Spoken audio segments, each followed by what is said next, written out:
সিনেমার শুরুতেই আমাদের নিয়ে যাওয়া হয় এক রহস্যময় জঙ্গলে, যেখানে শত শত বছর ধরে লুকিয়ে রয়েছে এক অলৌকিক গুপ্তধন।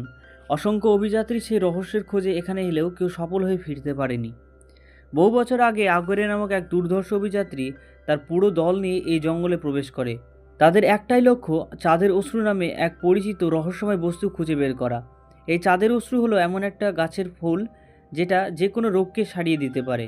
কিন্তু জঙ্গলে ঢুকতেই এক ভয়ঙ্কর ঘটনা ঘটে। চারপাশের গাছপালা যেন জীবন্ত হয়ে ওঠে এবং তাদের উপর হামলা চালায়। মুহূর্তের মধ্যে আগরের পুরো দল মৃত্যুর মুখে পড়ে। ঠিক সেই সময় সেখানে এসে পৌঁছায় একটি আদিবাসী উপজাতি।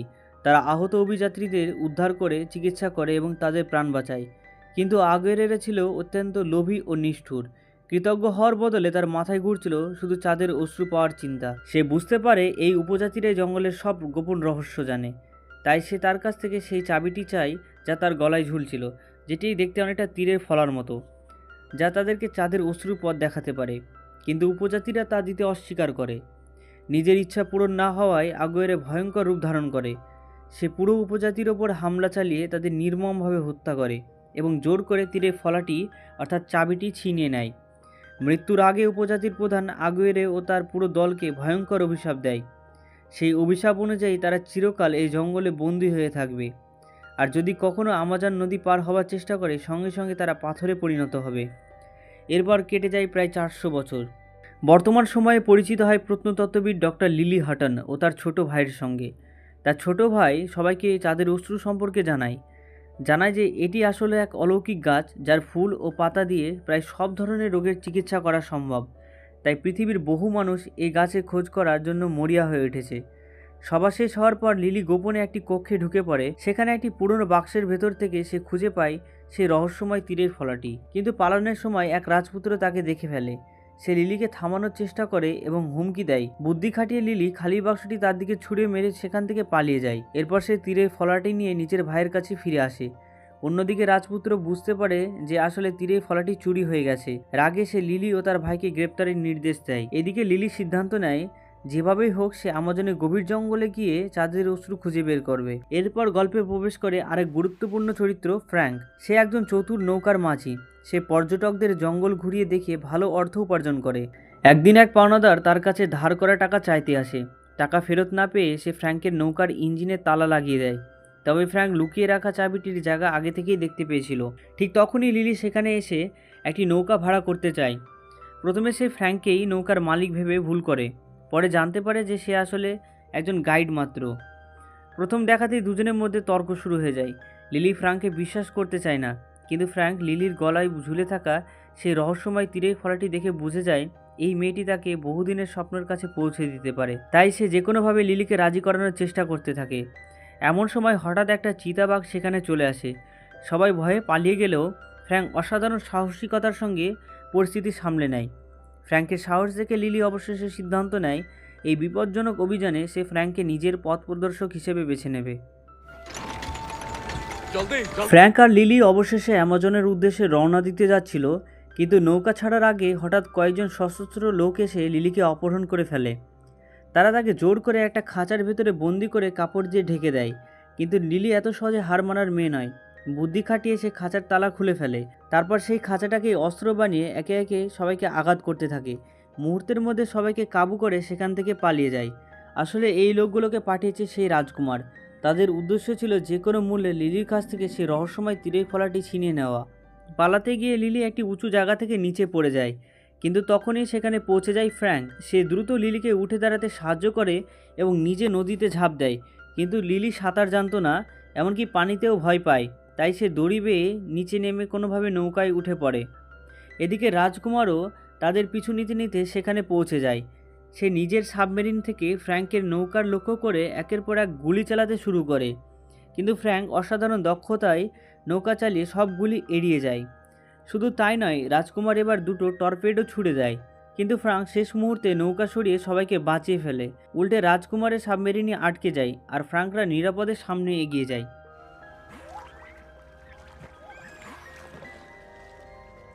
রাত হলে তারা নদীর ধারে নোঙর ফেলে।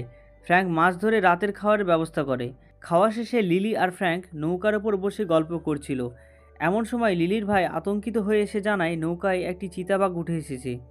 ফ্র্যাঙ্ক হেসে জানায় ভয় পাওয়ার কিছু নেই, চিতাবাঘটি তারই পোষা প্রাণী। তখন লিলি বুঝতে পারে আগে দেখা সেই চিতাবাঘের ঘটনাটা আসলে ফ্র্যাঙ্কের সাজানো নাটক ছিল, শুধু তাকে নিজের নৌকায় তোলার জন্য। এতে লিলি প্রচণ্ড রেগে যায়। অন্যদিকে রাজকুমার একটি গোপন গুহায় পৌঁছে যায়। সেখানে সে দেখতে পায় আগুয়েরে তার সমস্ত পুরো দল অভিশাপের কারণে পাথরে পরিণত হয়ে আছে। রাজকুমারের মাথায় তখন এক শয়তানি পরিকল্পনা আসে। সে তাদের শরীরে আমাজনের নদীর কয়েক ফোঁটা জল ছিটিয়ে দেয়। সঙ্গে সঙ্গে আগুয়েরের শরীর থেকে দুটো ভয়ঙ্কর সাপ বেরিয়ে আসে। রাজকুমার আগুয়েরকে প্রস্তাব দেয়, যদি সে লিলির কাছে তীরের ফলাটি এনে দেয় তাহলে বিনিময়ে সে তাকে চাঁদের অশ্রুর ফুল পেতে সাহায্য করবে। আগুয়েরে এই প্রস্তাবে রাজি হয়ে যায়। এদিকে ফ্র্যাঙ্কের যাত্রাপথ আরও বিপজ্জনক হয়ে ওঠে।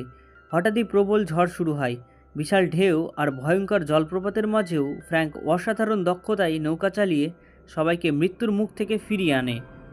তবে এই ঝড়ে নৌকাটি মারাত্মকভাবে ক্ষতিগ্রস্ত হয়। তাই এক জায়গায় থেমে ফ্র্যাঙ্ক কাঠ সংগ্রহ করে নৌকা মেরামত করতে শুরু করে। এই সুযোগে লিলি ফ্র্যাঙ্কের গোপন কেবিনে ঢুকে পড়ে। সেখানে সে একটি পুরনো বই খুঁজে পায়, যেখানে চাঁদের অশ্রু সম্পর্কে গুরুত্বপূর্ণ তথ্য লেখা ছিল। বইটি পড়ে লিলি অবাক হয়ে জানতে পারে ফ্র্যাঙ্কও বহু বছর ধরে এই রহস্যময় গাছটি খোঁজ করছে। ঠিক তখনই ফ্র্যাঙ্ক সেখানে এসে পড়ে। লিলি তার দিকে তাকিয়ে বলে, তাহলে তুমিও শুরু থেকেই চাঁদের অশ্রু খুঁজছিলে? লিলির কথা শুনে ফ্র্যাঙ্ক শান্ত গলায় বলে, তুমি ভুল বুঝছো। যদি এত সহজে চাঁদের অশ্রু খুঁজে পাওয়া যেত তাহলে অনেক আগেই আমি সেটা খুঁজে পেতাম। এতদিন ধরে আমি শুধু সেটাই খোঁজার চেষ্টা করছি। লিলির আত্মবিশ্বাসের সঙ্গে উত্তর দেয়, এবার আমরা অবশ্যই সেটা খুঁজে বের করব, কারণ সেই রহস্যময় তীরের ফলাটি এখন আমার কাছেই আছে। ঠিক তখনই নৌকার বাইরে হঠাৎ অদ্ভুত একটা শব্দ শোনা যায়। বাইরে বেরিয়ে দেখা যায় একদল আদিবাসী যোদ্ধা তাদের ঘিরে ফেলেছে। ফ্র্যাঙ্ক তাদের ভাষায় কথা বলতে শুরু করে। এরপর সে লিলিকে বলে, আমি ওদের বোঝানোর চেষ্টা করছি যে তুমি আর তোমার ভাই নির্দোষ, হয়তো ওরা আমাদের ছেড়ে দেবে। কিছুক্ষণ পর ফ্র্যাঙ্ক আবার বলে, ওরা বলছে যদি আমরা তীরের ফলাটি দিয়ে দিই তাহলে আমাদের ছেড়ে দেবে। কিন্তু লিলি এক মুহূর্ত দেরি না করে সোজা বলে, অসম্ভব, আমি কোনো অবস্থাতেই এটা দেব না। সে আত্মরক্ষার জন্য একটি বর্শা তুলে নিতেই হঠাৎ আদিবাসীর প্রধান হেসে ওঠে। তখনই আসল সত্য সামনে আসে। পুরো ঘটনাটা ছিল ফ্র্যাঙ্কের সাজানো নাটক, শুধু লিলির কাছে তীরের ফলাটি হাত দিয়ে নেওয়ার জন্য।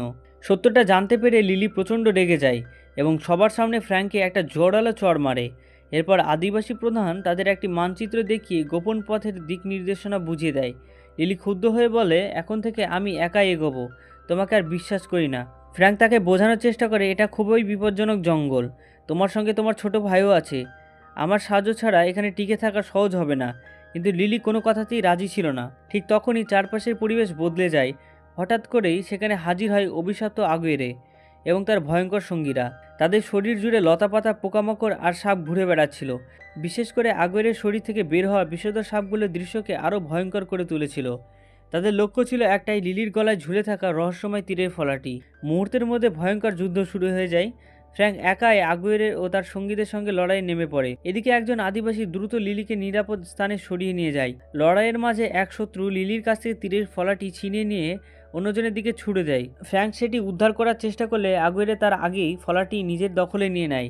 এরপর ফ্র্যাঙ্ক আর আগুয়েরের মধ্যে শুরু হয় মুখোমুখি রুদ্ধশ্বাস লড়াই। কিন্তু শেষ পর্যন্ত আগুয়েরে তার বর্শার সোজা ফ্র্যাঙ্কের বুকে বিদ্ধ করে। গুরুতর আহত হওয়ার আগেই ফ্র্যাঙ্ক শেষ পর্যন্ত তীরের ফলাটি লিলির দিকে ছুড়ে দেয়। লিলি সেটি ধরে ফেললেও ফ্র্যাঙ্ককে ওই অবস্থায় দেখে ভেঙে পড়ে। তার মনে হলো তাকে বাঁচানোর জন্য ফ্র্যাঙ্ক নিজের জীবনটাই উৎসর্গ করে দিল। ঠিক তখনই গোত্রপ্রধান লিলিকে জানায়, যদি তারা আমাজন নদী পার হয়ে যায় তাহলে আগুয়েরে ও তার সঙ্গীরা তাকে কখনোই অনুসরণ করতে পারবে না, কারণ অভিশাপের কারণে নদী পার হলেই তারা আবার পাথরে পরিণত হবে। তাই লিলি তার ভাইকে নিয়ে নদী পার হয়ে যায়। আগুয়েরে ও তার দল অসহায়ের মতো দাঁড়িয়ে শুধু তাদের চলে যাওয়া দেখতে থাকে। পরদিন সকালে জঙ্গলের ভেতরে হাঁটতে হাঁটতে লিলি ফ্র্যাঙ্কের নিথর দেহ খুঁজে পায়।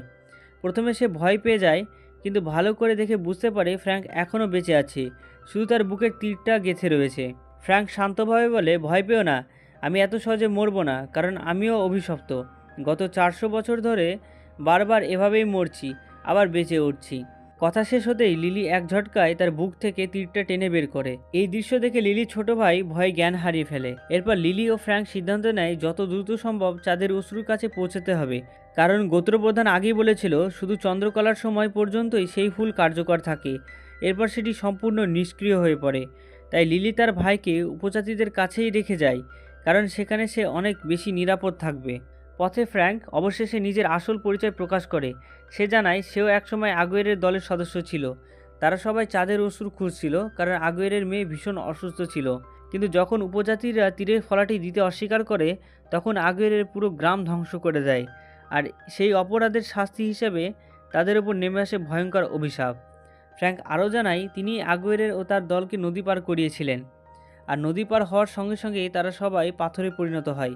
কিন্তু ভাগ্যের পরিহাসে ফ্র্যাঙ্ক একাই বেঁচে যায়, আর গত 400 বছর ধরে সেই অভিশাপ নিয়েই বেঁচে আছে। অন্যদিকে রাজকুমার লিলির ভাইকে ধরে জিজ্ঞেস করে লিলি কোথায় গেছে। ভয়ে সে সব কিছু বলে দেয়। এরপর রাজকুমার তার ডুবোজাহাজ নিয়ে সরাসরি সেই গোপন স্থানের দিকে রওনা হয়, যেখানে ইতিমধ্যেই পৌঁছে গেছে ফ্র্যাঙ্ক আর লিলি। গন্তব্যে পৌঁছে ফ্র্যাঙ্ক পানিতে ঝাঁপ দিয়ে বুঝতে থাকে সেই গোপন দরজাটি যেখানে তীরের ফলা বসাতে হবে। দরজাটি পানির নিচেই ছিল। সে লিলিকে নিয়ে পানির নিচে নামে। লিলি ভীষণ ভয় পাচ্ছিল, কারণ সে সাঁতার জানতো না। তবুও ফ্র্যাঙ্ক তাকে সাহস দিয়ে সঙ্গে নিয়ে এগিয়ে যায়। লিলি দরজাটি খোলার চেষ্টা করতেই তার পা একটি পাথরের নিচে আটকে যায়। ঠিক সেই সময় রাজকুমার বাইরে এসে পৌঁছে যায়। পানির নিচে দীর্ঘক্ষণ থাকার ফলে লিলির শ্বাস বন্ধ হয়ে আসছিল। তখন ফ্র্যাঙ্ক তাকে বাঁচানোর জন্য নিজের শ্বাস দিয়ে অক্সিজেন দেয়। এদিকে কয়েকটা হিংস্র মাছ তাদের দিকে এগিয়ে এলেও ফ্র্যাঙ্ক নিজের দিকে তাদের দৃষ্টি আকর্ষণ করে লিলিকে নিরাপদ রাখে। শেষ পর্যন্ত লিলি প্রাণপণ চেষ্টা করে দরজাটি খুলে ফেলতে সক্ষম হয়। মুহূর্তের মধ্যেই সমস্ত পানি ভেতরে ঢুকে যায় এবং ধীরে ধীরে সেই গোপন কক্ষটি পানিশূন্য হয়ে পড়ে। এরপর লিলি ও ফ্র্যাঙ্ক দুজনেই নিরাপদে উঠে আসে। ঠিক তখনই রাজকুমার তার সাবমেরিন নিয়ে সেখানে হাজির হয়। সে লিলির ছোট ভাইকে বন্দি করে বন্দুক তাক করে হুমকি দেয়, তীরের ফলাটি আমাকে দাও, না দিলে তোমার ভাইকে এখনই মেরে ফেলবো। ভাইয়ের জীবন বাঁচাতে বাধ্য হয়ে লিলি তীরের ফলাটি তার হাতে তুলে দেয়। এরপর সবাই একসঙ্গে গোপন কক্ষের ভেতরে প্রবেশ করে। ভেতরে ঢুকে তারা একটি বিশাল কিন্তু সম্পূর্ণ শুকিয়ে যাওয়া গাছ দেখতে পায়। প্রথমে সবাই হতাশ হয়ে পড়লেও পরে বুঝতে পারে তীরের ফলাটি ব্যবহার করলেই এই গাছ আবার প্রাণ ফিরে পাবে এবং তাতেই ফুটবে চাঁদের অশ্রুর অলৌকিক ফুল। রাজকুমার তখন ফ্র্যাঙ্ককে বলে, তুমি তো 400 বছর ধরে এখানেই আছো, নিশ্চয় জানো তীরের ফলাটি কোথায় বসাতে হবে। ফ্র্যাঙ্ক শান্তভাবে উত্তর দেয়, করব, তবে আমার একটা শর্ত আছে। অভিশাপ থেকে মুক্তি পেয়ে আমি এবার মরতে চাই। এই অনন্ত জীবন থেকে আমি মুক্তি চাই। ফ্র্যাঙ্কের কথা শুনে লিলির মন ভেঙে যায়, কারণ এতক্ষণে সে বুঝে গিয়েছিল যে ফ্র্যাঙ্ক ভালোবেসে ফেলেছে, তাই কোনোভাবে তাকে হারাতে চাইছে না। ফ্র্যাঙ্ক অনেক চেষ্টা করেও তীরের ফলাটি কোথায় বসবে তা বুঝতে পারছিল না। তখন সে লিলির সাহায্য চায়। লিলিও রাজি হয়, তবে বলে ফুল ফুটলে তার একটি অংশ আমারও চাই। কিন্তু রাজকুমার সঙ্গে সঙ্গে জানিয়ে দেয় ফুল হবে মাত্র একটি, তাই সেটি কে পাবে সেটা তখনই ঠিক করতে হবে। ফ্র্যাঙ্ক তখন লিলিকে বলে, তুমি ফুলটা নিয়ে নিও, পরে আমাকে মুক্তি দিও। আমি আর এই অভিশপ্ত জীবন নিয়ে বাঁচতে চাই না। এরপর লিলি আবার তীরের ফলাটি বসানোর চেষ্টা করে, কিন্তু কিছুতেই সফল হয় না। হঠাৎ তার মনে পড়ে গোত্রপ্রধান বলেছিল এই তীরের ভেতরেই লুকিয়ে আছে সাপের হৃদয়। সঙ্গে সঙ্গে তারা তীরের ফলাটি ভেঙে ফেলে। ভেতর থেকে একটি লাল রঙের মুক্তার মতো পাথর বেরিয়ে আসে। সেটিই ছিল সাপের হৃদয়। সেটিকে গাছের নির্দিষ্ট খাঁজে বসাতেই মুহূর্তের মধ্যে পুরো গাছ আলোকিত হয়ে ওঠে। চারিদিকে ফুটে ওঠে অসংখ্য গোলাপি রঙের অলৌকিক ফুল। এই দৃশ্য দেখে রাজকুমার তার নিজের লোভ সামলাতে পারে না। সে উন্মাদের মতো সব ফুল ছিঁড়ে ফেলতে শুরু করে। অন্যদিকে ফ্র্যাঙ্ক রাজকুমারের সৈন্যদের ওপর ঝাঁপিয়ে পড়ে একের পর এক আঘাত করতে থাকে। এই সুযোগে লিলি দ্রুত গাছের চূড়ায় উঠে যায়, কিন্তু তখনই দেখা যায় রক্তচন্দ্রিমা শেষ হতে আর মাত্র কয়েক মিনিট বাকি। সময়ের সঙ্গে পাল্লা দিয়ে লিলি ওপরে উঠতে থাকে। ঠিক যখন সে ফুলটি তুলতে যাবে, তখনই একে একে সব ফুল শুকিয়ে ছাই হয়ে মিলিয়ে যেতে শুরু করে। তবুও শেষ পর্যন্ত লিলি একটা ফুলের অংশ ছিঁড়ে ফেলতে সক্ষম হয়। নিচে দাঁড়িয়ে রাজকুমার চিৎকার করে বলে, ফুলটা আমাকে দাও। কিন্তু লিলি তার কথা না শুনে ফুলটি নিচে ছুঁড়ে দেয়, আর ফ্র্যাঙ্ক সেটিকে নিখুঁতভাবে সংগ্রহ করে। এই দৃশ্য দেখে রাজকুমার ও আগুয়েরে দুজনেই ক্রোধে ফেটে পড়ে। এবার আগুয়েরে ও তার সঙ্গীরা বুঝে যায় তারা আর চাঁদের অশ্রুর ফুল পাবে না, তাই প্রতিশোধ নিতে তারা লিলিকে হত্যা করার সিদ্ধান্ত নেয়।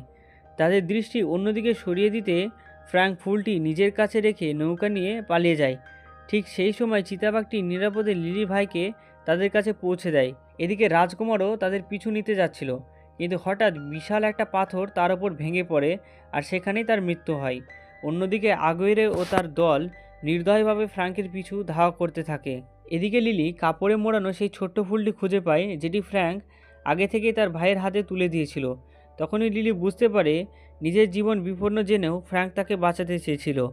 এই উপলব্ধিতে সে ভীষণ আবেগপ্রবণ হয়ে পড়ে। ঠিক তখনই ফ্র্যাঙ্কের নৌকা গিয়ে ধাক্কা খায় সেই অভিশপ্ত স্থানে, যেখানে বহু বছর আগে আগুয়েরে তার দল পাথরে পরিণত হয়েছিল। মুহূর্তের মধ্যেই চারপাশের গাছপালা জীবন্ত হয়ে ওঠে এবং আগুয়েরো তার সঙ্গীকে শক্ত করে জড়িয়ে ধরে। কিছুক্ষণের মধ্যেই তারা আবার পাথরে পরিণত হয়, চিরকাল সেখানেই আটকে যায়।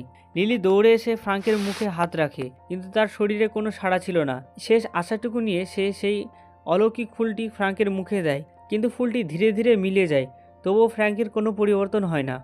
সব আশা হারিয়ে লিলি তার ভাইকে নিয়ে সেখান থেকে চলে যেতে শুরু করে।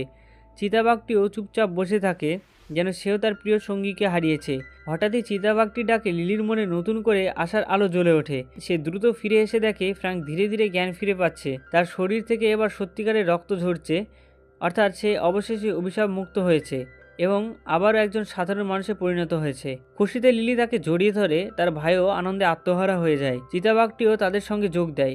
চারজন মিলে হাসি খুশি সেই অভিশপ্ত জঙ্গল ছেড়ে বেরিয়ে পড়ে।